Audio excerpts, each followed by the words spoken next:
Hello friends, good evening. Welcome to my YouTube channel math guide by Manoj Kumar. हम लोग आज RRB NTPC का previous year का set 7 करेंगे, जिसमें हम लोग 18 अगस्त 2002 ईस्वी में जो क्वेश्चन पूछा गया था पूरा उसका मैथ सेक्शन का सॉल्यूशन करते हैं। तो देखते हैं क्वेश्चन नंबर 76 मैथ सेक्शन का पहला क्वेश्चन। ये है क्वेश्चन, एक समचतुर्भुज के विकर्णों की लंबाइयां 8 सेंटीमीटर व 6 सेंटीमीटर है। इस समचतुर्भुज की भुजा की लंबाई कितनी होगी जो पूछ रहा है। तो पिछला वीडियो में हमने आपको ट्रिपलेट के बारे में बताया था। इस क्वेश्चन को आप मौखिक बना सकते हैं। देखिए, ये समचतुर्भुज है। समचतुर्भुज का मतलब क्या होता है? वैसा चतुर्भुज जिसका चारों भुजा बराबर हो, लेकिन चारों कोण 90 डिग्री का नहीं होना चाहिए। वर्ग में चारों कोण 90 डिग्री का होता है। एक विकर्ण दिया है कितना, 8 सेंटीमीटर का। दूसरा विकर्ण दिया है प्रश्न में 6 सेंटीमीटर का। समचतुर्भुज का रूल होता है, जैसे वर्ग का रूल होता है कि इसके विकर्ण समकोण पर समद्विभाजित करते हैं, उसी प्रकार से समचतुर्भुज का विकर्ण भी समद्विभाजित करेगा। मतलब यहाँ 90 डिग्री बनाएगा, यहाँ पर भी 90 डिग्री और यहाँ भी 90 डिग्री। मतलब ये आपको पता होना चाहिए कि समचतुर्भुज के विकर्ण एक दूसरे को समकोण पर समद्विभाजित करते हैं। प्रश्न में दिया है पहला विकर्ण, मतलब d1 बराबर दिया है 8 सेंटीमीटर और d2 बराबर दिया है आपके प्रश्न में 6 सेंटीमीटर। तो ये पूरा 8 सेंटीमीटर है तो 4-4 सेंटीमीटर का होगा। ये पूरा दूसरा विकर्ण 6 सेंटीमीटर का है तो 3-3 सेंटीमीटर का होगा। ये आपको पता होगा। तो आप देखिए, इस ट्रायंगल में कोई भी एक ट्रायंगल में देख सकते हैं। जैसे इस ट्रायंगल में हम अगर जो देखें तो ये 90 डिग्री के सामने वाली भुजा क्या है? कर्ण है। कर्ण है तो क्या हो जाएगा? यही सभी ना भुजा है। किसका भुजा है? समचतुर्भुज का भुजा आपस में चारों भुजा बराबर होती है। तो 90 डिग्री के सामने वाली भुजा इस ट्रायंगल में देख रहे हैं तो कर्ण है, तो कर्ण बराबर होता है ना रूट अंडर लंब स्क्वायर, मतलब 4 का स्क्वायर प्लस 3 का स्क्वायर। तो रूट अंडर 25 मतलब कितना हो जाएगा? 5। अगर जो आपको ट्रिपलेट याद होगा तो डायरेक्ट 3 4, तो ये कितना होगा? 5 डायरेक्ट बता सकते हैं। मतलब समचतुर्भुज की भुजा 5 सेंटीमीटर आ गई, जो कि ऑप्शन नंबर कितना है? ये ऑप्शन नंबर बी है। इसके बाद देखिए क्वेश्चन नंबर 77। क्वेश्चन नंबर 77 है, 40% लोग समाचार पत्र X पढ़ते हैं, 50% लोग समाचार पत्र Y पढ़ते हैं और 10% लोग समाचार पत्र दोनों पढ़ते हैं। तो कितने परसेंट लोग दोनों में से कोई भी समाचार पत्र नहीं पढ़ते हैं? देखिए, दो प्रकार के समाचार पत्र पढ़ा जा रहा है। एक समाचार पत्र का नाम X है, दूसरा समाचार पत्र का नाम Y है। आपके प्रश्न में दिया है 10% लोग दोनों पढ़ते हैं, तो सबसे पहले दोनों को हम दिखा दिए कि 10% दोनों पढ़ रहा है। और ये एक आपको पता होगा वेन डायग्राम जो बनता है एक आयत के अंदर में बनता है। तो ये टोटल मतलब आयत के अंदर में ये दोनों है X और Y। मतलब प्रश्न में दिया गया है कि दोनों पढ़ने वाले 10% लोग हैं, 40% X और 50% Y। 40% X है 40% और Y कितना है? 50%। ये आपके प्रश्न में दिया गया है। 40% X है और 50% Y है। इसके बाद देखिए, अब आपको बताना है कि कितना परसेंट लोग कोई भी समाचार पत्र नहीं पढ़ता है। तो ये जो बाउंड्री हुआ आयत का, तो ये वाला भाग होगा जो ही ना तो X पढ़ेगा ना Y पढ़ेगा, ये वाला भाग जो भी रहेगा। तो ये कैसे निकालेंगे? जो देखिए टोटल कितना है, कुल 100% होगा। आपको पता होगा परसेंट में टोटल 100% होगा। तो सबसे पहले ये 40% पढ़ रहा है X, तो केवल X कितना पढ़ेगा? 30% पढ़ेगा ना। 40 में से 10 घटा देंगे। उसी प्रकार से टोटल Y है जो 50% पढ़ रहा है, तो सिर्फ Y कितना पढ़ेगा? 50 में से ये दोनों को घटा देंगे 10, मतलब कितना? 40% है जो सिर्फ Y पढ़ रहा है। अब मतलब या तो सिर्फ X पढ़ रहा है, या दोनों पढ़ रहा है, या सिर्फ Y पढ़ रहा है।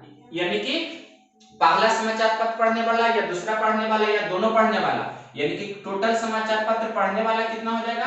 30% प्लस 10% प्लस 40%। इसका मतलब कितना हो जाएगा? 30 10 40 40 80% हो गया। जो क्या हुआ? पढ़ने वाला 80% हुआ, जो पढ़ने वाला हुआ ना। तो नहीं पढ़ने वाला कितना होगा? नहीं पढ़ने वाला निकालने के लिए मतलब ये सारा भाग होगा जो क्या होगा? नहीं पढ़ने वाला। आपको पता होगा। तो नहीं पढ़ने वाला टोटल 100% में से हम अगर जो 80% को घटा देंगे तो हमें नहीं पढ़ने वाला मिल जाएगा। मतलब नहीं पढ़ने वाला कितना होगा? 20%। ये आपका ऑप्शन नंबर कितना दिया गया है? ऑप्शन नंबर सी है। इसे आप मौखिक बना सकते थे। कैसे? जो देखिए, ये टोटल है जो मतलब ये वाला भाग हुआ जो केवल क्या पढ़ रहा है? X, और ये वाला भाग है जो दोनों पढ़ने वाला, और ये वाला भाग है जो सिर्फ Y पढ़ने वाला। मतलब या तो X या Y या दोनों पढ़ने वाले। टोटल कितना है? 80%। और कुल होता है कितना? 100%। तो 100% में से 80% पढ़ने वाला है तो नहीं पढ़ने वाला 20% होगा। इसे आप मौखिक बना सकते हैं, जो ऑप्शन नंबर कितना हो गया सी।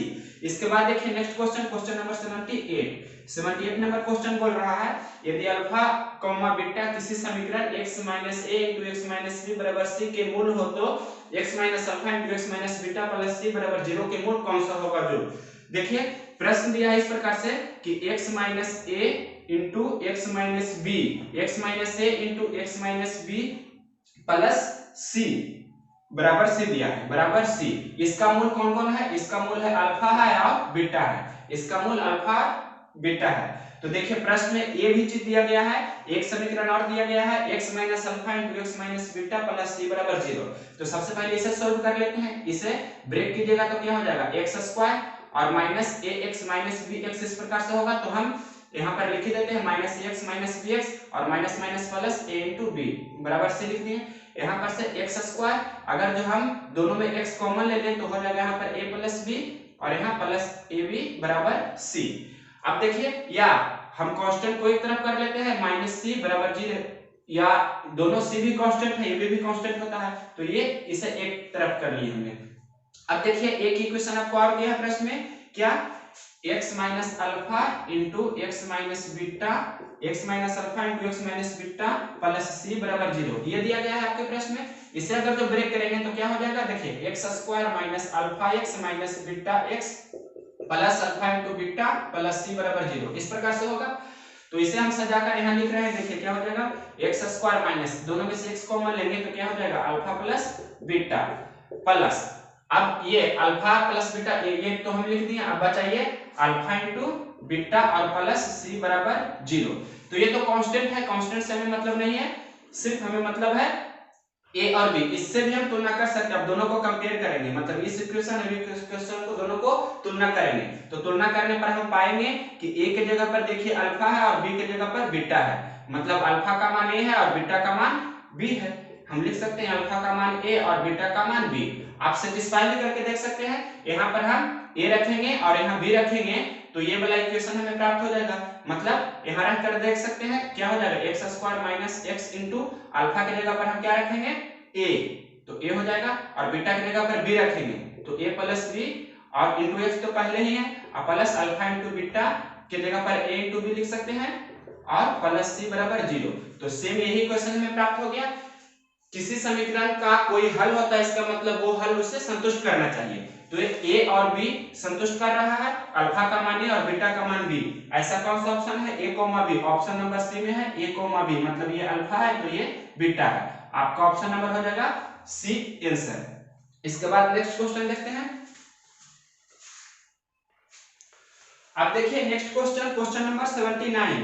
कुमार एक वस्तु 21 रुपया में बेचता है जिससे उसको उतने ही प्रतिशत की हानि होती है जितने की उसने वस्तु क्रय की थी, तो वस्तु का क्रय मूल्य क्या होगा। यानी कि आपके प्रश्न में सेलिंग प्राइस कितना दिया गया है 21 रुपया। ऐसा क्वेश्चन को हमने शायद वीडियो नंबर सेट नंबर 1 या 2 में बताए हैं। उसके बाद आपके प्रश्न में दिया है प्रतिशत हानि बराबर, आपके प्रश्न में दिया गया है क्या क्रय मूल्य है, प्रतिशत हानि बराबर क्रय मूल्य है। तो क्रय मूल्य कितना होगा यही आपसे पूछ रहा है, क्रय मूल्य कितना होगा जो आपसे मांग रहा है प्रश्न में।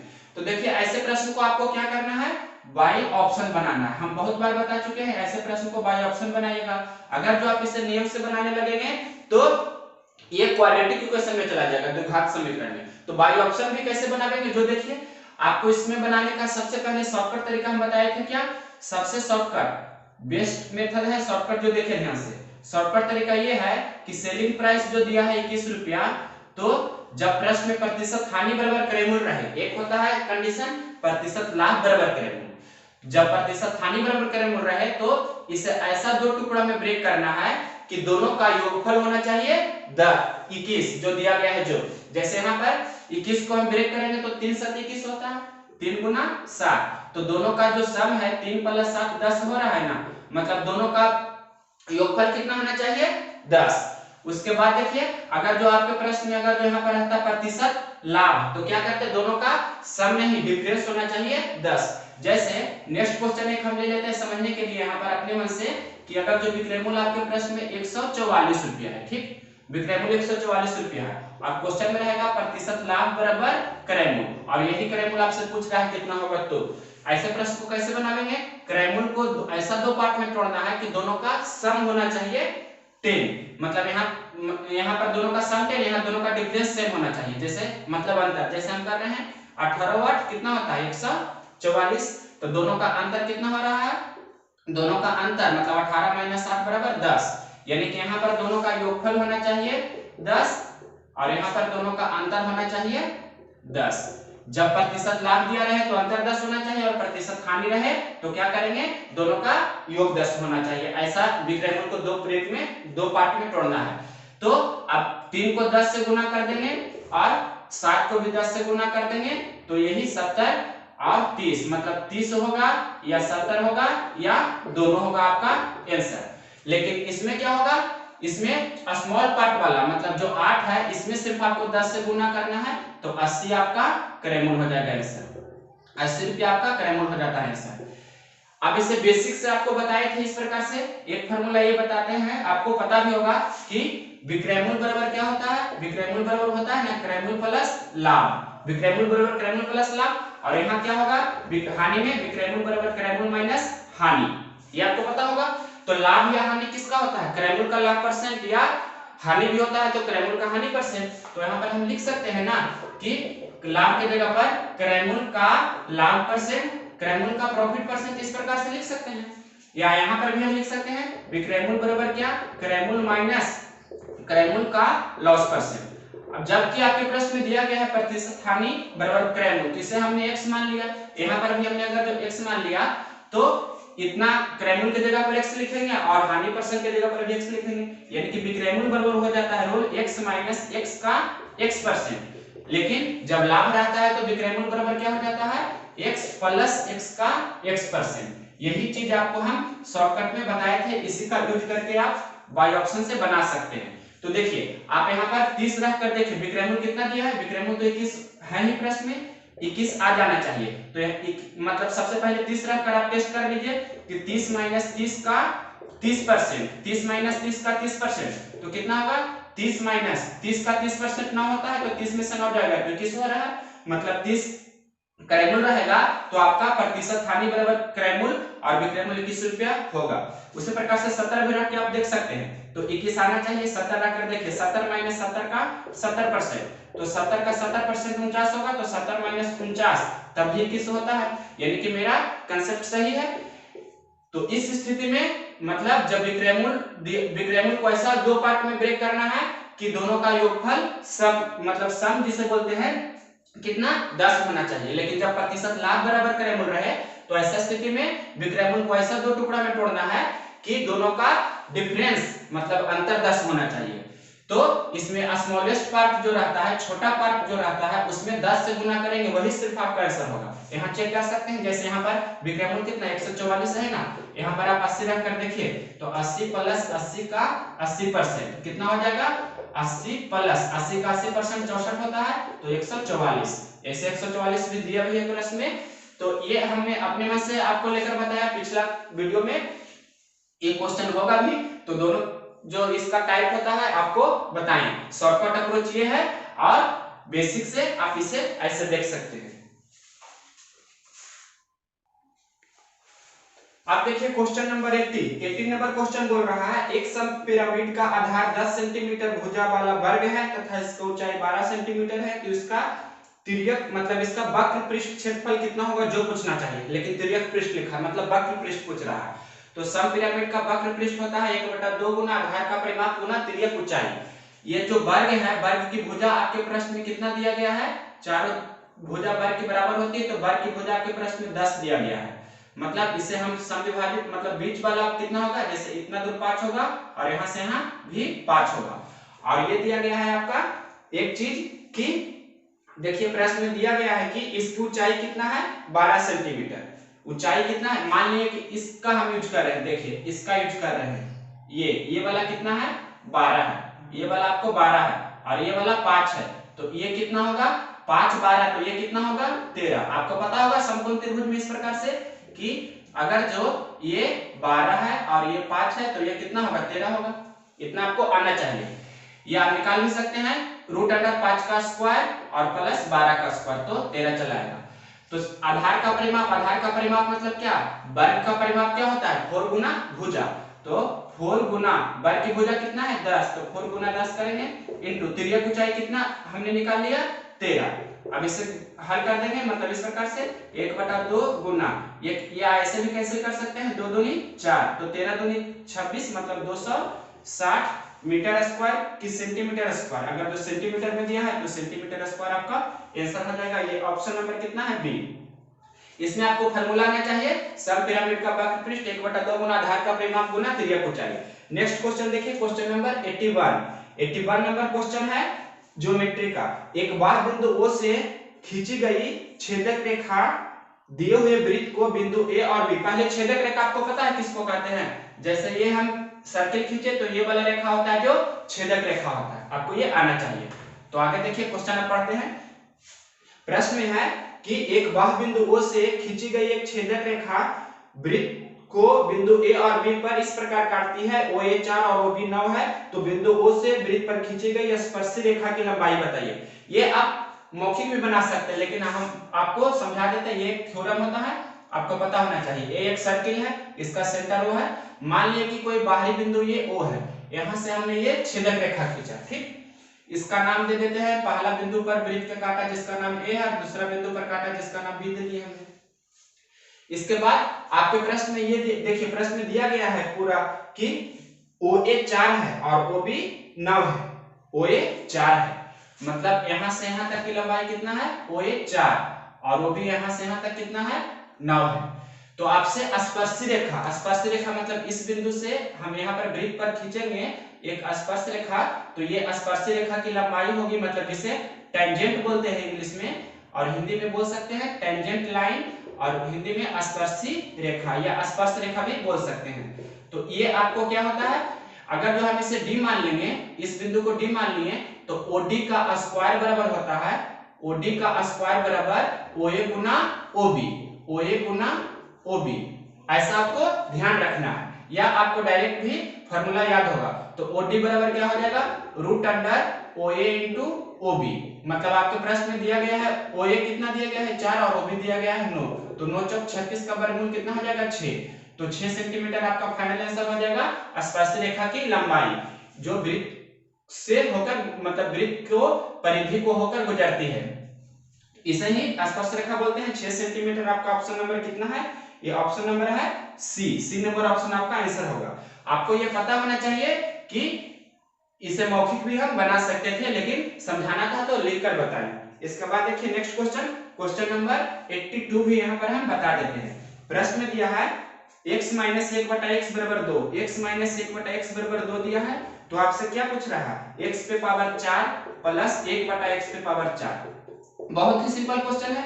देखिए x पे पावर 4 प्लस 1/x पे पावर 4 है, तो इसके लिए हमें सबसे पहले क्या आना चाहिए, x square plus 1/x square हमें पहले मालूम करना होगा, सबसे पहले ये पता करना होगा, तभी इसका हम स्क्वायर करके ये ला सकते हैं। तो देखिए ये जो दिया है इसका दोनों तरफ वर्ग कर देंगे, मतलब x माइनस 1/x इधर वर्ग करेंगे तो इधर भी वर्ग करेंगे, a square plus b square होता है और माइनस 2ab, 2a और b, इधर 2 का स्क्वायर 4 हो जाएगा। हल करेंगे तो x ये कैंसिल हो जाएगा, मतलब x square plus 1/x square बराबर क्या हो जाएगा 4, माइनस 2 इस तरफ जाएगा तो 4 प्लस 2 कितना हो जाएगा 6। अब देखिए फिर इसका स्क्वायर करेंगे, मतलब इसका मान कितना हम ला दिए, x square plus 1/x square का मान 6 ला दिए, इसका मान हमने कितना ला दिया 6। अब फिर दोनों तरफ स्क्वायर हम करेंगे तो आपको पता हो जाएगा ये कितना हो जाएगा, x पे पावर 4, इसका स्क्वायर करेंगे तो पावर 4 हो जाएगा, प्लस 1/x पे पावर 4 और 2 into a x square into 1/x square और 6 का स्क्वायर 36, ये समझा।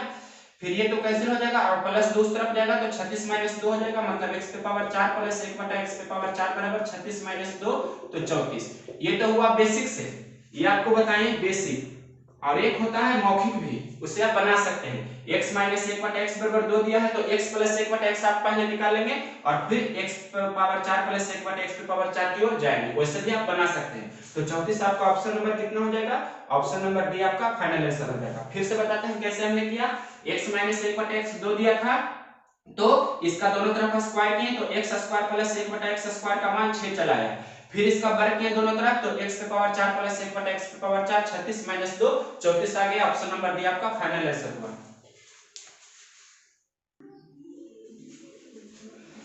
अब देखिए क्वेश्चन नंबर 83, एक सम षटभुज जिसकी प्रत्येक भुजा 2 सेंटीमीटर है का क्षेत्रफल क्या होगा। तो सम षटभुज जिसे हेक्सागन भी आप बोल सकते हैं, हेक्सागन ये पॉलीगन होता है। सम षटभुज अगर जो हम सेंटर को प्रत्येक वर्टेक्स से मिलाएंगे, प्रत्येक शीर्ष से, तो आपको 6 समबाहु त्रिभुज प्राप्त होगा। सह समबाहु त्रिभुज प्राप्त होगा तो एक समबाहु त्रिभुज का जो क्षेत्रफल होगा वैसे ही पूरा अगर जो 6 से उसमें गुना कर देंगे तो टोटल हमें हेक्सागन मतलब जिसे समषटभुज बोलते हैं उसका क्षेत्रफल प्राप्त हो जाएगा। एक समबाहु त्रिभुज का क्षेत्रफल क्या होता है, समबाहु त्रिभुज का क्षेत्रफल आपको पता होना चाहिए।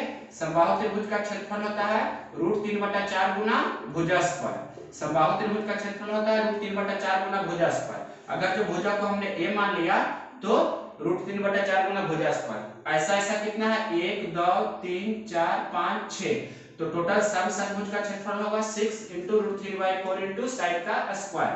तो आपके प्रश्न में दिया है कि समषटभुज की भुजा है जो 2 सेंटीमीटर है, मतलब एक की जगह पर आपके प्रश्न में 2 सेंटीमीटर दिया गया है तो यहाँ पर 2 रखेंगे, मतलब 6 × √3/4 का यहाँ पर 2 का स्क्वायर, तो 2 का स्क्वायर कितना होगा 4, तो 6 × √3/4 × 2 का स्क्वायर 4, तो 4 से 4 कैंसिल हो जाएगा, मतलब 6√3 सेंटीमीटर स्क्वायर आपका फाइनल आंसर हो जाएगा। ये ऑप्शन नंबर दिया गया है आपका बी।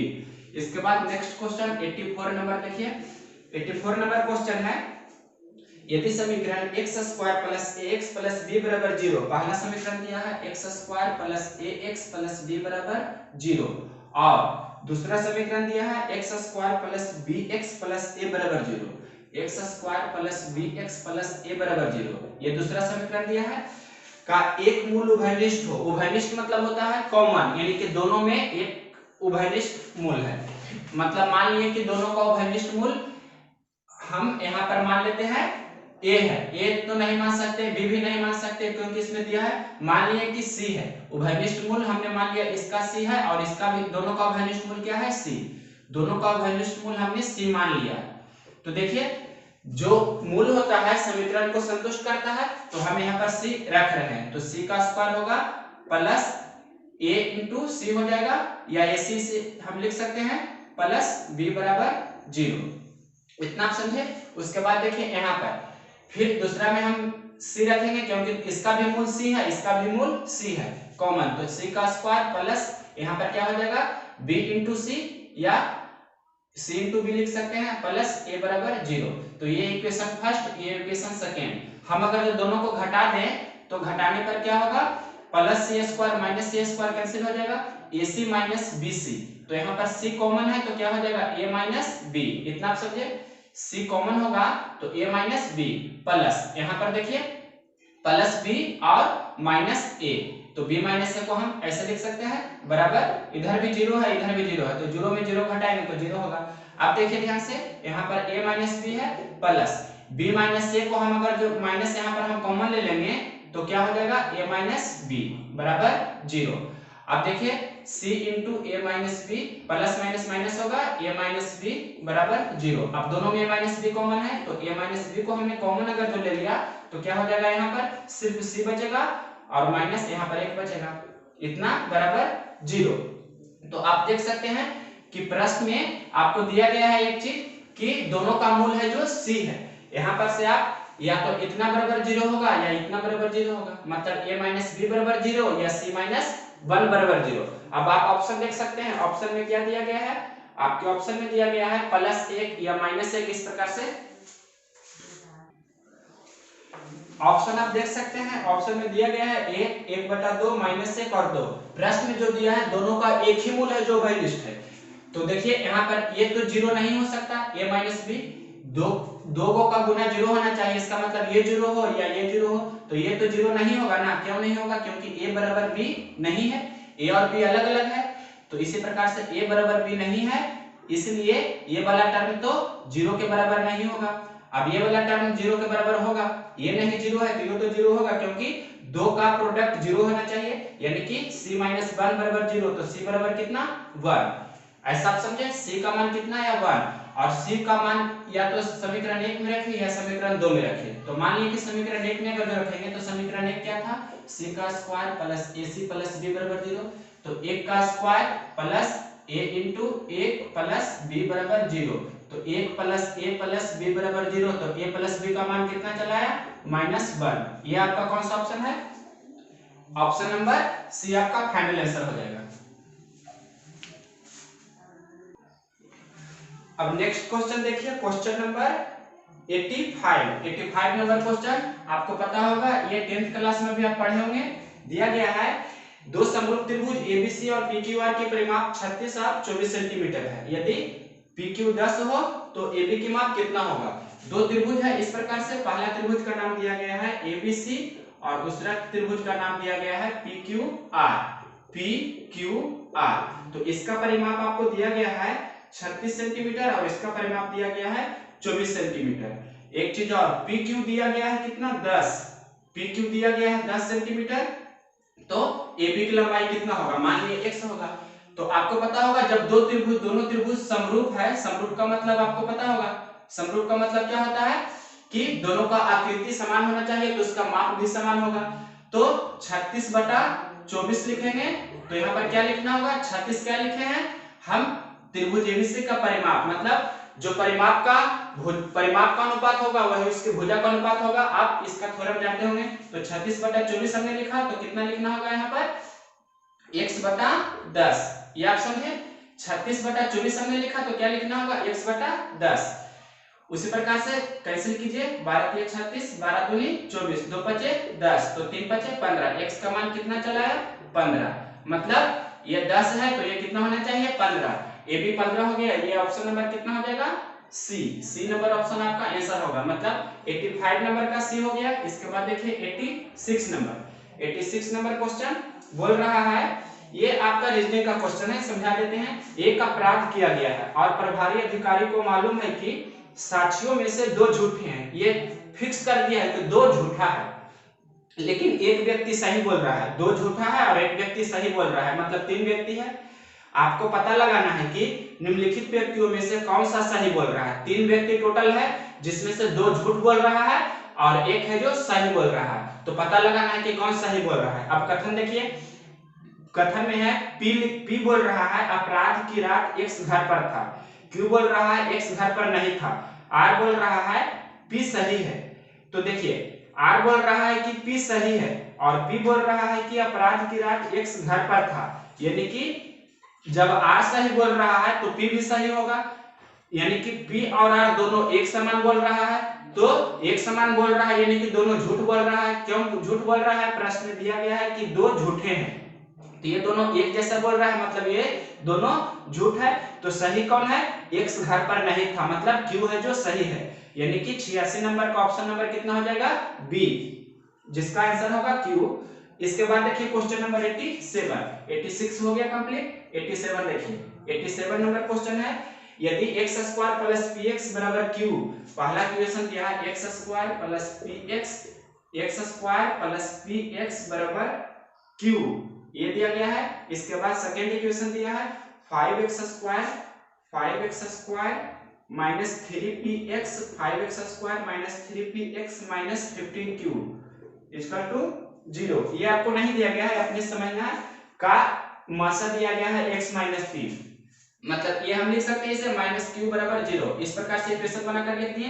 दोनों का मासा क्या दिया गया है x - 3 दोनों का मासा है। तो मासा जो होता है इसका फैक्टर होता है, आपको पता होना चाहिए। तो ये मान इसको संतुष्ट करना चाहिए। x - 3 मासा है तो x - 3 = 0 लिखेंगे, यानी कि x का मान 3 होगा।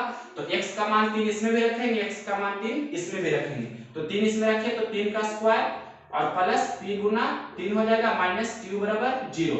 तो समीकरण क्या चला है ये देखिए, यहाँ पर 9 प्लस यानी कि 3p - q 3p - q + 9 इस तरफ जाएगा तो क्या हो जाएगा -9। इतना आप समझे, ये इक्वेशन नंबर फर्स्ट हुआ। इसके बाद देखिए इस यहाँ पर हम 3 रख रहे हैं तो क्या हो जाएगा 5 गुना 3 का स्क्वायर माइनस 3 गुना p ऐसे ही रहेगा और x की जगह पर 3 लिखेंगे -15 गुना यहाँ पर q ही रहेगा।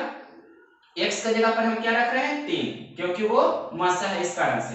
तो यहाँ पर देखिए 3 सभी से कॉमन ले सकते हैं, 3 यहाँ भी है और 15 में भी 3 है, तो 3 हमने कॉमन ले लिया, तो यहाँ पर एक 3 बचा, तो 5 क्या हो जाएगा 15, और यहाँ पर एक 3 कॉमन हो गया, मतलब यहाँ पर 3 पे सिर्फ बचा, और माइनस यहाँ पर 15 में 3 गुना 5 है, 3 गुना 5 गुना क्यू, तो 3 तो कॉमन हो गया, तो बचा क्या 5, यानी कि 5 क्यू बराबर 0, और ये 3 गुना है तो बराबर किस तरफ जाएगा, तो 0/3 ऐसे, तो क्या हो जाएगा 0, यानी कि मेन इक्वेशन हो गया। अब इसे हम लिख सकते हैं 15 बराबर -3 क्यू उस तरफ जाएगा तो 3p, और -5 क्यू उस तरफ जाएगा तो +5q, यानी कि दूसरा इक्वेशन हो गया 3p + 5q बराबर 15। ये इक्वेशन नंबर सेकेंड। अब दोनों को आपको हल करना है, तो हम घटा देते हैं इक्वेशन फर्स्ट से सेकेंड में, तो घटाएंगे तो +3p -3p कैंसिल हो जाएगा, तो -1q और -5q कितना हो जाएगा -6q, और इधर -9 और -15 कितना होगा -24, तो दोनों तरफ माइनस कैंसिल हो जाएगा, तो q का मान 6 × 24, यानी कि q का मान कितना चला आया 4, q का मान 4 चला आया, जो ऑप्शन नंबर आपका 4 कौन सा ऑप्शन है, या तो ऑप्शन ए होगा या ऑप्शन बी होगा। अब p का मान भी निकाल सकते हैं, तो देखिए 3p - q बराबर -9 है, q का मान समीकरण 1 में रखिए या समीकरण 2 में रखिए, किस में रखते हैं, तो हम समीकरण रख रहे हैं 1 में। कितना दिया गया समीकरण है 3p - q बराबर -9 है, तो q की जगह पर 4 रख रहे हैं, तो क्या हो जाएगा 3p - 4 बराबर -9, तो 3p बराबर क्या हो जाएगा -4 उस तरफ जाएगा तो +4 -9, 4 - 9 कितना हो जाएगा -5, 3p बराबर -5, तो p बराबर कितना हो जाएगा -5/3, p का मान चला है -5/3, q का मान 4, तो आपका आंसर हो जाएगा p, q इस प्रकार से आंसर जाएगा, यानी कि -5/3, 4, ये आपका आंसर हो जाएगा ऑप्शन नंबर -5/3 और 1 -4। देखते हैं ऑप्शन नंबर कितना दिया है। देखिए ये आपका ऑप्शन नंबर कितना है, ये आपका -5/3, 4, ऑप्शन नंबर सी नहीं, ऑप्शन नंबर कितना है ए नंबर ऑप्शन आपका आंसर हो जाएगा। इसके बाद देखिए next question number 88 number question बोल रहा है ए बी और सी डी एक वृत्त सी जिसका केंद्र O और त्रिज्या R है के व्यास है।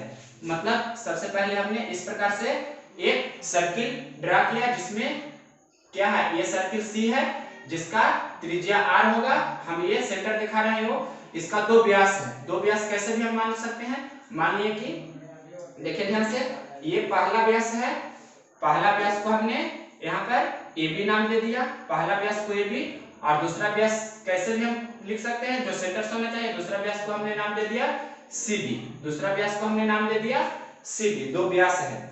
इसके बाद आपके प्रश्न में दिया गया है कि OBD 50 डिग्री है, कौन दिया गया है OBD कितना 50 डिग्री, तो आपसे क्या पूछ रहा है प्रश्न में, पूछ रहा है AOC का मान कितना होगा, AOC ये आपसे पूछ रहा है।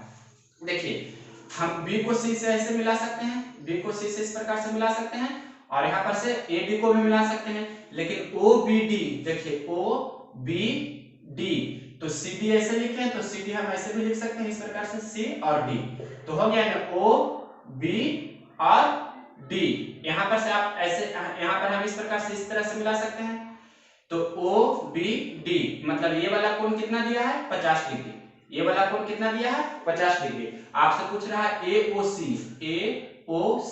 मतलब ये वाला कोण कितना होगा जो पूछ रहा है, मान लीजिए कि x डिग्री होगा, तो देखिए ये वृत्त का व्यास है, तो ये त्रिज्या होगा, तो ये भी त्रिज्या, ये त्रिज्या, ये त्रिज्या, और इस ट्रायंगल में हम अगर जो देखें तो किसी भी ट्रायंगल का अगर जो दो साइड बराबर है इस प्रकार से, तो वो क्या हो जाता है, मान लीजिए कि x है, ये x है, ये a है, दो साइड बराबर होता है तो उसे समद्विबाहु त्रिभुज बोलते हैं, तो दो भुजा बराबर होता है तो उसके समूह कोण भी बराबर होते हैं, मतलब ये भुजा के सामने वाला कोण ये होगा और ये भुजा के सामने वाला कोण ये होगा, मतलब ये 30 डिग्री तो ये भी कितना होगा 30 डिग्री, बराबर भुजा के सामने वाले कोण बराबर होते हैं। तो यहाँ पर देखिए ये r है, तो ये r है, तो ये r के सामने वाला भुजा 50, ये r जो भुजा है तो इसके सामने वाला कोण 50 डिग्री है, तो इस r जो भुजा है इसके सामने वाला भी कोण कितना होगा 50 डिग्री होगा। अब एक ट्रायंगल में टोटल कितना होता है 180 डिग्री, तो 180 डिग्री में से 50 पहले से है, मतलब 100 डिग्री पहले से है, तो ये वाला कोण कितना होगा 80 डिग्री होगा। अब एक ट्रायंगल में हो गया 180 डिग्री टोटल। आप ये जानते हैं शीर्षाभिमुख कोण से कि ये कोण और ये कोण आपस में बराबर होते हैं, मतलब ये कोण 80 डिग्री है, तो ये वाला भी कोण कितना होगा 80 डिग्री। तो इस प्रकार से x का मान कितना चला गया 80 डिग्री। ये आपका फाइनल आंसर हो जाएगा। ऑप्शन नंबर 80 डिग्री है, ए नंबर ऑप्शन आपका आंसर होगा। इसके बाद नेक्स्ट क्वेश्चन देखते हैं, क्वेश्चन नंबर 89 नंबर क्वेश्चन है। 500 रुपया का 20%, 500 रुपया का 20% का 15% का 10% कितना होगा। इसे आप मौखिक में बना सकते हैं। देखिए 500 का 20%, 20% मतलब कितना होता है 1/5, तो 500 का 20% कितना होगा 100 रुपया होगा। फिर उसका 10% पहले निकाल लीजिए, तो 100 का 10% कितना होगा 10 रुपया होगा। फिर 10 का 15% कितना होगा, तो 150/100 मतलब 1.50, यानी कि 1.5 आपका आंसर होगा। Option number D. लेकिन लिखकर बना देते हैं 500 का 20%, 20% मतलब 20/100, फिर 15% तो 15/100, फिर 10% तो 10/100। इसे हल कीजिए तो 20 इस प्रकार से हमने कैंसिल कर दिया। यहाँ से 10 नहीं 100 और ये 5 या 15 कैंसिल हो जाएगा, 1 0 2 0 इस प्रकार से कैंसिल कर दिए। 5 दूनी 10, तो 3/2 हुआ। 3/2 को हम बोल सकते हैं 1.5, 1.2 या ऐसे भी बोल सकते हैं 1.5। जो आपका ऑप्शन नंबर कितना है 1.5, ऑप्शन नंबर डी। इसके बाद नेक्स्ट क्वेश्चन देखते हैं, क्वेश्चन नंबर 90। क्वेश्चन नंबर 90 ध्यान से देखिए, ये लॉग वाला क्वेश्चन है। क्या क्वेश्चन है 90 number, a⁴x equal to b⁴2x-3। इस प्रकार से क्वेश्चन है। a⁴x इक्वल टू b⁴2x-3, तो x का मान क्या होगा जो आपसे पूछ रहा है। तो आप जानते हैं ये फॉर्मूला कि a⁴x या m⁴n बराबर क्या होगा, मतलब log में m⁴n कितना होगा, तो पावर आगे हो जाता है और क्या हो जाता है log m। जो भी पावर रहता है पावर आगे हो जाता है और log m इस प्रकार से होता है। तो देखिए आपको सबसे पहले दोनों तरफ log हम लगाएंगे, मतलब टेकिंग लॉगरिथम बोथ साइड्स। तो इधर भी log लिखेंगे मतलब log a⁴x और इधर भी log लिखेंगे मतलब log b⁴2x-3। अब इसके बाद देखिए पावर आगे हो जाएगा मतलब क्या हो जाएगा x log a और इधर क्या हो जाएगा 2x-3 इंटू log b। इतना आप समझे। अब इसके बाद देखिए ये तो x log a ऐसे ही रहेगा और यहाँ पर 2x इंटू log b, उसी प्रकार से माइनस है तो माइनस लिखेंगे, फिर 3 log b ऐसे हुआ। इसके बाद देखिए x वाले को एक तरफ कर लेंगे, इधर इसे हम इस तरफ भेज रहे हैं। इधर तो पहले से 2x log b है तो इसे हम इस तरफ लाएंगे, तो ये प्लस है तो इधर आएगा तो माइनस हो जाएगा x log a, और ये -3 log b है तो इसे हम इस तरफ ला रहे हैं मतलब 3 log b। इतना आप समझे। अब इधर देखिए ये तो 3/2 हो गया था, इसका मान 1.5 आंसर हो गया, ऑप्शन नंबर डी था। ये देखिए इसे बना रहे हैं तो यहाँ पर 3 log b इसे हम ऐसे ही रहने दिए और यहाँ पर से दोनों में x कॉमन है ना, तो यहाँ पर क्या हो जाएगा 2 log b और यहाँ पर से log a सिर्फ लिखाएगा, x तो कॉमन हो गया। अब x का मान आपसे पूछ रहा है तो x का मान क्या हो जाएगा, जो देखिए इधर 3 log b है, 3 log b अपॉन ये गुना में है तो ये इस तरफ बटा में चलाएगा मतलब 2 log b minus log a। देखिए ये कौन सा ऑप्शन है 3 log b माइनस, ऑप्शन देख सकते हैं 3 log b minus 2 log b minus log a। Option number कितना है, ऑप्शन नंबर बी आपका फाइनल आंसर होगा। अब नेक्स्ट क्वेश्चन देखते हैं 91। तो 91 नंबर क्वेश्चन भी हम यहाँ पर बता देते हैं। cos theta plus sin theta का मैक्सिमम वैल्यू पूछ रहा है। मैक्सिमम वैल्यू आपको पता होगा कितना, ये 45 डिग्री पर मैक्सिमम होता है। अब आपको एक फार्मूला भी होता है a sin theta plus b cos theta. a sin theta plus b cos theta का मैक्सिमम वैल्यू क्या होता है, इसका मैक्सिमम होता है रूट अंडर a का स्क्वायर प्लस b का स्क्वायर। मिनिमम पूछे तो माइनस में होता है रूट अंडर a का स्क्वायर प्लस b का स्क्वायर। तो a का मान कितना है, कुछ नहीं तो 1 है, यहाँ पर भी कितना है प्लस 1 sin थीटा, तो कितना हो जाएगा रूट अंडर 1 का स्क्वायर प्लस 1 का स्क्वायर, मतलब 1 और 1 कितना हो जाएगा 2। आप ऐसे लिख सकते हैं मतलब रूट 2। तो रूट 2 का मान भी आपसे जानते होंगे रूट 2, ये आपका फाइनल आंसर हो जाएगा। मतलब थीटा बराबर कितना पर होगा, ये 45 डिग्री पर। रूट 2 कैसे आएगा 45 डिग्री पर, आपको पता होगा। या आप बाई ऑप्शन भी टेस्ट कर सकते हैं, 91 नंबर का बाई ऑप्शन आप टेस्ट कर सकते हैं। तो कितना हो जाएगा थीटा बराबर कितना होगा 45 डिग्री पर, आपका फाइनल आंसर हो जाएगा। 45 डिग्री रखकर देखिए पहला ऑप्शन मतलब cos 45 कितना होगा, यहाँ पर थीटा की जगह रखेंगे 45 डिग्री, तो cos 45 1/√2 और sin 45 1/√2, तो 1/√2 1/√2 2/√2 होगा, तो 2 में 2 √2 है, तो 1 √2 से कैंसिल हो जाएगा, मतलब इसका मान कितना चला आया √2। √2 का मान होता है 1.414, मतलब 45 डिग्री रखने पर इतना हो रहा है। उसके बाद 30 डिग्री है, फिर 60 डिग्री है, तो 30 या 90 डिग्री रख कर देख लीजिए पहले। 90 डिग्री चौथा ऑप्शन में, तो cos 90 0 होता है और sin 90 1 होता है, तो 0 + 1 1 हुआ। जब 90 रखे तो 1 हुआ। आप 30 डिग्री रखिए या 60 डिग्री रखिए, दोनों के लिए मान सेम होगा। क्यों होगा?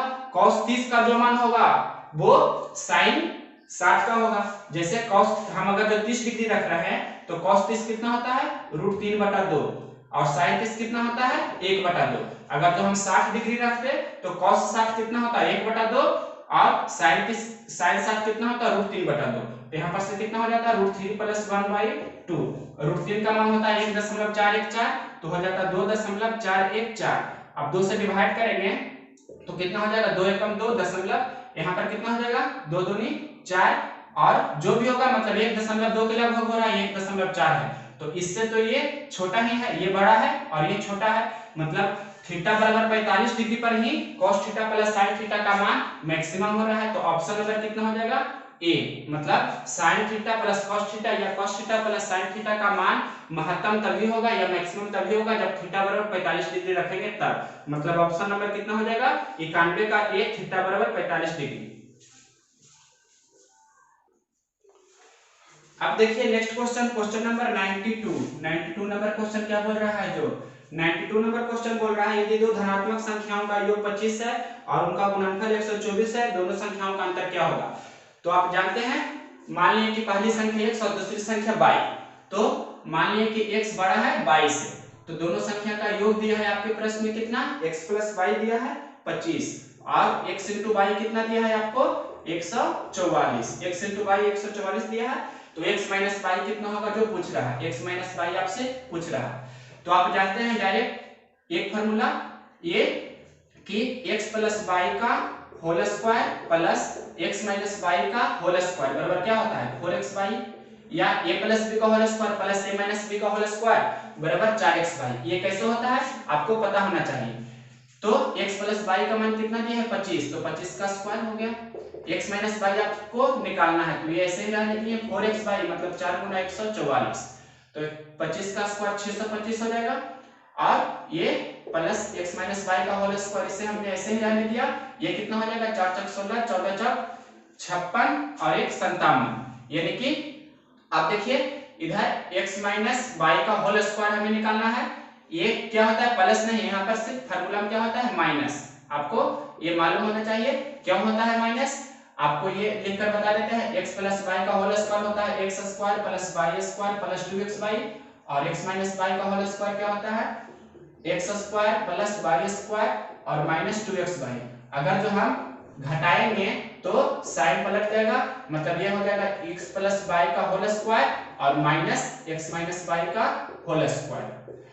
इधर देखिए बराबर किस तरफ +x² - x² + y² -y² cancel हो गया, +2xy और +2xy कितना हो जाएगा +4xy।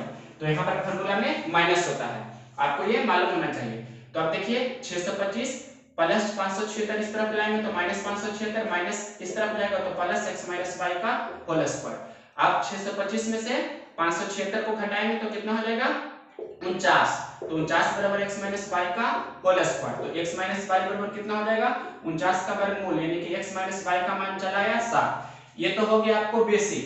और अगर जो फार्मूलास बनाएंगे डायरेक्ट किससे बनाना है, तो डायरेक्ट कैसे बनाइएगा, जो देखिए x - y बराबर हम लिखेंगे √x + y का होल स्क्वायर, माइनस है तो -4xy। इस फार्मूला का यूज करके आप डायरेक्ट बना सकते हैं। ये तो हमने बेसिक बताया, ये बेसिक हुआ। अब ये डायरेक्ट मतलब शॉर्टकट जिसे आप बोल सकते हैं। तो x + y कितना दिया है 25, 25 का स्क्वायर कितना हो जाएगा 625, 4 × xy 144 है, तो 144 में 4 से गुना करेंगे तो 576, इसका पर 49 का वर्गमूल कितना हो जाएगा 7, तो 7 आपका आंसर हो जाएगा। दोनों संख्याओं का अंतर, तो 92 का 7 कौन सा ऑप्शन में दिया है, ऑप्शन नंबर सी आपका आंसर हो गया। अब देखिए next question, question number 94 number question ध्यान से देखिए। ये बोल रहा है जब एक साइकिल का मूल्य 20% कम किया जाता है तो बिक्री की साइकिलों की संख्या 20% बढ़ जाती है, तो दुकान की बिक्री पर क्या प्रभाव पड़ा। 20% कम होता है फिर 20% बढ़ जाता है, तो टोटल क्या होगा, जो मतलब -20% दिया है फिर +20%, तो टोटल क्या होगा आपको पता होगा, x plus y plus x गुना वाई बटा 100, ये वाला फॉर्मूला होता है, इसका यूज करके आप बना सकते हैं, मतलब -20 प्लस 20 और यहाँ माइनस हो जाएगा 20 गुना 20 बटा 100, तो इसे हल करेंगे तो ये तो कैंसिल हो जाएगा, तो दो जीरो से कैंसिल, मतलब -4%, तो 4% मतलब इसे क्या बोल सकते हैं, कमी, 4% कमी हो गया। ऑप्शन नंबर कितना हो जाएगा, ये 94 का ऑप्शन नंबर हो जाएगा ए। इसके बाद देखिए क्वेश्चन नंबर 95 नंबर क्वेश्चन ध्यान से देखिए। बोल रहा है साय मतलब शाम 1 बजे यानी कि दोपहर 12 बजे के बाद जो होता है, 1 बजे के बाद किसी घड़ी की यंत्रावली में कुछ खराबी हो गई, मतलब 1 बजे कोई घड़ी 1 PM में कोई घड़ी खराब हो जाती है और शाम 1:30 बजे मतलब आधा घंटा बाद 1:30 बजे उसने 2 घंटे बजाए, मतलब 2 बार उसने रिंग किया, 2 घंटे बजाए, फिर वह हर आधे घंटे बाद बजती गई, मतलब 1:30 बजे बजा, उसके बाद 2 बजे बजेगा, फिर 2:30 बजे, फिर 3 बजे, इसी प्रकार से 10 बजे बजेगा, 10:30, 11 बजे बजेगा, 11:30 बजे बजेगा, 12 बजे बजेगा, 12:30 बजे बजेगा, उसके बाद 1 बजे बजेगा। तो आपको दिया गया है, आपको यह ज्ञात करना है कि उसने अगली बार कब सही समय पर घंटे बजाए, अगला बार कब सही समय पर घंटे बजाएगी, मतलब ये दिन जो था, मतलब रात 12 बजे तक तो ठीक उसी प्रकार से चलता रहेगा, हर आधा घंटा पर, जैसे 1 बजे के बाद 1:30 बजे बजा रिंग, उसके बाद 2 बजे, तो इसी प्रकार से 12 बजे तक चलेगा, लेकिन 12:30 बजे जैसे ही होगा तो सही बजेगा वो, मतलब सुबह में 12 बजे के बाद आधा घंटा यानी कि 12:30 बजे सही रिंग बजेगा, तो प्रातः 12 बजे या 00:30 AM भी से बोलते हैं सुबह 12 बजे को, 95 का ए नंबर हो जाएगा। तो ये तो सिंपल क्वेश्चन था। अब देखिए क्वेश्चन नंबर 96 नंबर बोल रहा है अक्षय अनिल से छोटा है। 96 नंबर देखिए ध्यान से, अक्षय है जो अनिल से छोटा है, इधर अक्षय हमने लिखा और छोटा है अनिल से, अक्षय है अनिल से छोटा। इसके बाद बोल रहा है प्रश्न में ये बोल रहा है कहां गया, अक्षय अनिल से छोटा है, फिर अनिल राम से बड़ा है लेकिन उतना बड़ा नहीं है जितना सुमित। अनिल बड़ा है राम से, क्या लिखा है, पहले लिखे अनिल बड़ा है किससे, राम से, अनिल बड़ा है राम से लेकिन उतना बड़ा नहीं है, लिखा गया है जितना कि सुमित, मतलब सुमित है जो अनिल से भी बड़ा है, सुमित है जो अनिल से बड़ा है, ये आपने लिखा, ये पहला इक्वेशन लिखा, ये दूसरा इक्वेशन। इसके बाद देखिए आगे लिखा गया है प्रश्न में क्या, कि पांचों मित्रों में राजन का क्रम आयु में तीसरा स्थान है, राजन तीसरा स्थान पर है। तो देखिए यहाँ पर से आपको पता चल रहा होगा कि सबसे बड़ा कौन है, सुमित है, सुमित है जो सबसे बड़ा 1 नंबर पर है, मतलब 1 नंबर में सुमित हो गया। हम अगर जैसे आरेख में सजाएंगे इस प्रकार से, तो सबसे पहले क्या हो जाएगा, सुमित, सुमित के बाद दूसरा नंबर पर कौन है, अनिल, अनिल दूसरा नंबर पर है, सबसे पहले सुमित उसके बाद अनिल, लेकिन प्रश्न में लिख दिया है कि तीसरा स्थान पर, 5 मित्रों में तीसरा स्थान पर राजन है, तीसरा स्थान पर कौन है, राजन है, तो राजन के बाद ही होगा अक्षय या राम, तीसरा स्थान पर, मतलब यहाँ पर या तो अक्षय होगा या राम, या यहाँ पर राम हो सकता है या यहाँ अक्षय हो सकता है, तो ये क्लियर नहीं ना है कि चौथा मतलब सबसे छोटा होगा जो या तो राम होगा या अक्षय, मतलब सबसे छोटा कौन होगा, सबसे छोटा या तो राम होगा या अक्षय, ये दोनों में से ही सबसे छोटा कोई होगा, लेकिन आपके प्रश्न में लिखा गया है ऑप्शन अक्षय पहला ऑप्शन है, दूसरा अनिल, तीसरा राम, तीसरा आंकड़ा अपर्याप्त, चौथा मतलब डी नंबर आंसर आपका हो जाएगा आंकड़ा अपर्याप्त है। इसके बाद नेक्स्ट क्वेश्चन देखिए, question number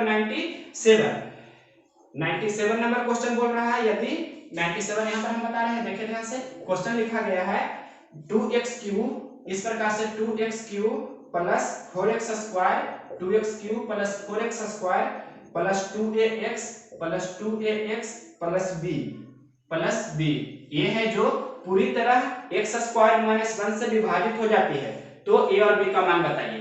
x square minus 1 से इसमें पूरा भाग लग जाता है, x स्क्वायर माइनस 1 से इसमें भागा देंगे तो पूरा लग जाता है, मतलब शेष 0 आता है, तो इसका जो भी मूल होगा इसे संतुष्ट करना चाहिए। तो एक्स स्क्वायर माइनस 1 बराबर 0, तो एक्स स्क्वायर बराबर 1 होगा, मतलब एक्स का मान प्लस माइनस 1 होगा, ये आपको पता है।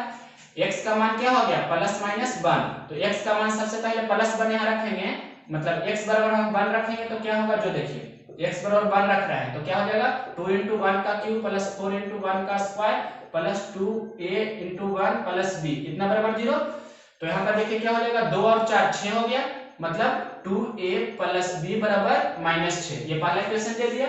अब x की जगह कितना रख रहे हैं, -1, क्यों रख रहे हैं, क्योंकि x स्क्वायर -1 से ये विभाजित हो रहा है, तो x बराबर प्लस -1 हुआ, तो इसे संतुष्ट करना चाहिए, तो 1 हमने रखा, -1 रखते हैं, तो -1 का क्यूब कितना होगा, ऐसे लिख देते हैं 2 × -1 का क्यूब प्लस 4 × -1 का square plus 2a × -1 plus b बराबर 0। तो यहाँ से देखिए -1 का क्यूब -1 होगा तो -1 × 2 2 हो गया, -1 का स्क्वायर प्लस 1 होगा तो 1 × 4 4 हो गया, और प्लस -2a होगा और प्लस b बराबर 0। तो यहाँ पर से आपको 4 में से 2 जाएगा तो 2 हो गया, और -2a प्लस b बराबर 0, यानी कि -2a प्लस b बराबर +2 इस तरफ जाएगा तो -2।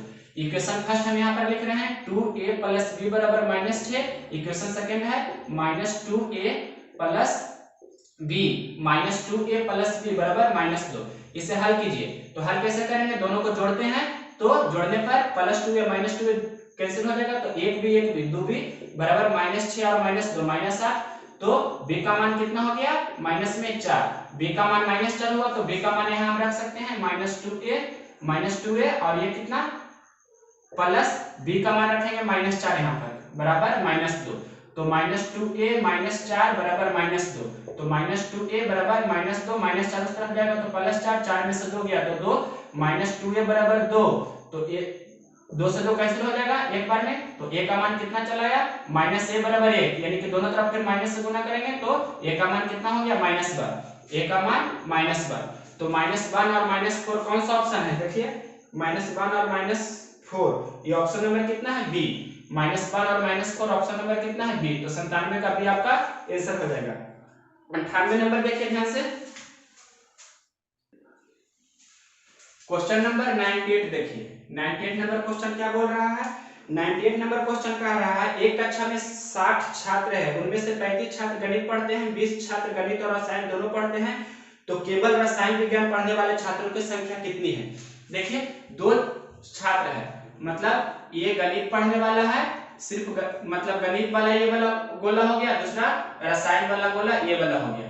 तो आपके प्रश्न में दिया गया है कि टोटल कितना है, टोटल है जो मतलब कुल कितना दिया है, दोनों पढ़ मतलब या तो गणित या रसायन या दोनों पढ़ने वाला कितना है, टोटल 60 है, ये आपको दिया है प्रश्न में। तो देखिए फिर से लिख रहे हैं एक कक्षा में 60 छात्र है, मतलब या गणित या दोनों या रसायन पढ़ने वाला 60 है, उसके बाद उनमें से 35 छात्र गणित पढ़ते हैं, गणित पढ़ने वाला टोटल कितना है 35, मतलब ये जो हमने ड्रा किया है ये कितना है 35। तो और बोल रहा है प्रश्न में 20 छात्र दोनों पढ़ते हैं, 20 छात्र है जो गणित और रसायन दोनों पढ़ते हैं, तो केवल रसायन पढ़ने वाला कितना है, केवल रसायन पढ़ने वाला पूछ रहा है। तो देखिए टोटल गणित पढ़ने वाला 35 है, 35 में से 20 है दोनों पढ़ने वाला, तो 35 में से 20 घटा देंगे तो केवल गणित पढ़ने वाला 15 होगा। अगर जो पूछता केवल गणित पढ़ने वाला कितना है तो 15 आंसर होता, लेकिन पूछ रहा है प्रश्न में केवल रसायन पढ़ने वाला, तो टोटल रसायन वाला हमें नहीं पता है, अगर जो मालूम रहता तो उतना में से 20 को घटा देते तो ये प्राप्त हो जाता। तो ये कैसे मान लिया कि ये x है, तो 15 + 20 + x इतना जोड़कर 60 है, तो 15 20 35 हो जाएगा, 35 + x बराबर 60, तो x बराबर कितना हो जाएगा 60 - 35 यानी कि 25, 60 - 35 करेंगे तो 10 में से 5, 4 में से यहाँ 5 में से 3 जाएगा, तो ठीक है, यानी कि कितना हो जाएगा 35, 60 में से 35 घटाएंगे तो 25, ठीक है घटाया हुआ, 98 का हो जाएगा ऑप्शन नंबर आपका 25, कौन सा ऑप्शन है, सी, तो सी नंबर ऑप्शन आपका आंसर हो गया। इसके बाद देखिए क्वेश्चन नंबर 99 नंबर क्वेश्चन बोल रहा है किसी त्रिभुज की भुजाओं के मध्य बिंदुओं को जोड़ने से बने त्रिभुज होते हैं। यहाँ पर 4 ऑप्शन में गलती लिखा गया है, बने त्रिभुज क्या होते हैं, तो कोई भी त्रिभुज जैसे हम ये समबाहु त्रिभुज मान लिए कि ड्रा किए, तो इसका मध्य बिंदु यही ना होगा, तो मध्य बिंदु को हम फिर से अगर जो ड्रा करेंगे तो ये एक त्रिभुज प्राप्त होगा, तो ये भी त्रिभुज है और ये भी त्रिभुज है, मतलब एक बड़ा त्रिभुज और एक छोटा त्रिभुज, तो ये क्या सर्वांगसम होगा, सर्वांगसम तो नहीं होगा, सर्वांग होने के लिए क्या होना चाहिए, एक दूसरे के ऊपर रखना चाहिए, तो वो पूरा पूरी ढक लेना चाहिए। जैसे ये किताब है, मतलब ये एक पेजा है और एक पेजा ये है, दोनों एक दूसरे का सर्वांग है। सर्वांग मतलब होता है आकार भी समान होना चाहिए, माप भी समान होना चाहिए। जैसे ये 3 सेंटीमीटर वाला अगर जो वृत्त है तो दूसरा 3 सेंटीमीटर वाला वृत्त है, दोनों एक दूसरे के ऊपर रखेंगे तो ढक लेना चाहिए। जैसे 5 रुपए का सिक्का और एक 5 रुपए का सिक्का दूसरा, दोनों एक दूसरे के ऊपर रखेंगे तो ढक लेना चाहिए, तभी दोनों सिक्का होगा सर्वांग सम। समरूप मतलब होता है क्या कि आकार दोनों का समान होना चाहिए, माप समान होना जरूरी नहीं है। मतलब जैसे ये 3 सेंटीमीटर वाला वृत्त है और दूसरा 5 सेंटीमीटर वाला वृत्त है, तो दोनों तो वृत्त ही है ना, दोनों का माप अलग अलग है लेकिन आकार तो समान ही है, मतलब दोनों वृत्त है। उसी प्रकार से ये त्रिभुज है छोटा, ये बड़ा त्रिभुज है, तो सर्वांग तो नहीं है लेकिन समरूप है। तो देखिए 99 नंबर का बोल रहा है समरूप परंतु सर्वांग नहीं, तीसरा ऑप्शन हो जाएगा आपका आंसर, ऑप्शन नंबर सी। इसके बाद देखिए question number last, question number 100। Question number 100 देखिए ध्यान से। एक नदी के किनारे सड़क थी, दो मित्र घूमने निकले तथा स्थान ए से चलकर बी पर स्थित मंदिर तक जाकर वापस ए पर लौटे। देखिए ए और बी, मान लीजिए कि ये बिंदु ए है और ये बिंदु बी है। यहाँ से दो मित्र, पहला मित्र और दूसरा मित्र दोनों चला और वापस यहाँ पर आता है। पहला मित्र चलता है जो मान लीजिए कि यहाँ से यहाँ दूरी x किलोमीटर होगा तो x गया x आया, मतलब 2x दूरी तय किया, तो दोनों के लिए दूरी तो समान ही है ना। दूरी बराबर क्या होता है, दूरी बराबर होता है चाल गुना समय, आपको ये पता होना चाहिए। देखिए ये जाएगा यहाँ से फिर वापस आएगा, b भी जाएगा और वापस आएगा, तो दोनों के लिए दूरी तो समान हो गया। दूरी क्या हो जाएगा, दूरी दोनों के लिए कांस्टेंट है, कांस्टेंट मतलब समान है। प्रश्न में तो चाल का अनुपात अगर जो 3:2 होगा तो ये कितना होगा 2:3, ये आपको पता होना चाहिए। तो देखिए प्रश्न में आगे ए बोल रहा है दो मित्र घूमने निकले तथा स्थान ए से चलकर बी स्थित मंदिर तक जाकर वापस ए पर लौटा। एक 12 किलोमीटर प्रति घंटा की चाल से साइकिल से जाता है, साइकिल पर जाता है, मतलब ए का चाल कितना दिया गया है 12 किलोमीटर प्रति घंटा। हम यहाँ पर ए लिख रहे हैं और बी लिख रहे हैं, ठीक लिख रहे हैं दोनों का चाल। ए का चाल दिया है 12 किलोमीटर प्रति घंटा और बी का चाल क्या दिया गया है, जो देखिए बी के बारे में लिखा है दूसरा, मतलब दूसरा व्यक्ति है जो, पहला व्यक्ति तो कैसे चल रहा है 12 के स्पीड से, दूसरा व्यक्ति है जो 10 किलोमीटर प्रति घंटा की चाल से नाव खेता है। यदि नदी का बहाव 4 किलोमीटर प्रति घंटा है तो दोनों मित्रों में से कौन पहले ए पर लौटेगा। दूसरा व्यक्ति है जो 10 के स्पीड से चल रहा है और नाव की चाल कितना है 10 किलोमीटर प्रति घंटा, धारा की चाल 4 किलोमीटर प्रति घंटा। तो आप जानते हैं नाव की चाल 1 किलोमीटर प्रति घंटा रहता है और धारा की चाल 22 किलोमीटर प्रति घंटा रहता है। तो इस स्थिति में धारा के साथ चलते हैं तो चाल कितना होता है x + y, धारा के विपरीत जाते हैं तो चाल क्या होता है x - y।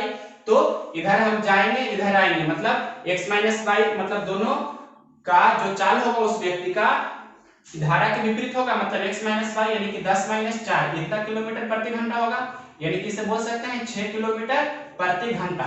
एक 12 के स्पीड से जा रहा है, दूसरा 6 के स्पीड से जा रहा है, तो आ भी रहा है उसी स्पीड से। तो चाल का रेशियो कितना 12:6 है, या हम इसे ऐसे भी कर सकते हैं 12/6 ऐसे ना ले देते हैं तो समय क्या हो जाएगा 6 और 12 इस प्रकार से होगा। तो ए मतलब 6 घंटा में पहुंचेगा तब बी 12 घंटा में पहुंचेगा। तो ए 6 घंटा का समय लेता है, बी 12 घंटा का समय लेता है, तो कौन पहले वापस आएगा, तो ए पहले वापस आएगा। मतलब आपका ऑप्शन नंबर कितना हो जाएगा, नाव से जाने वाला साइकिल से जाने वाला, तो नाव से जाने वाला बी है, मतलब दूसरा व्यक्ति, साइकिल से जाने वाला पहला व्यक्ति है, तो पहला व्यक्ति आपका आंसर हो जाएगा, मतलब 6 घंटा जो आएगा वही आपका आंसर हो जाएगा। मतलब ऑप्शन नंबर कितना हो जाएगा साइकिल से जाने वाला, ये ऑप्शन नंबर बी आपका आंसर होगा क्वेश्चन नंबर 100 का। इसके बाद हम लोग नेक्स्ट वीडियो में 18 अगस्त 2000 ये 2 का था, 18 अगस्त कितना 2002 का था। अब नेक्स्ट वीडियो में हम 2002 का नेक्स्ट सेशन करेंगे। अगर मेरा ये वीडियो पसंद है तो इसे लाइक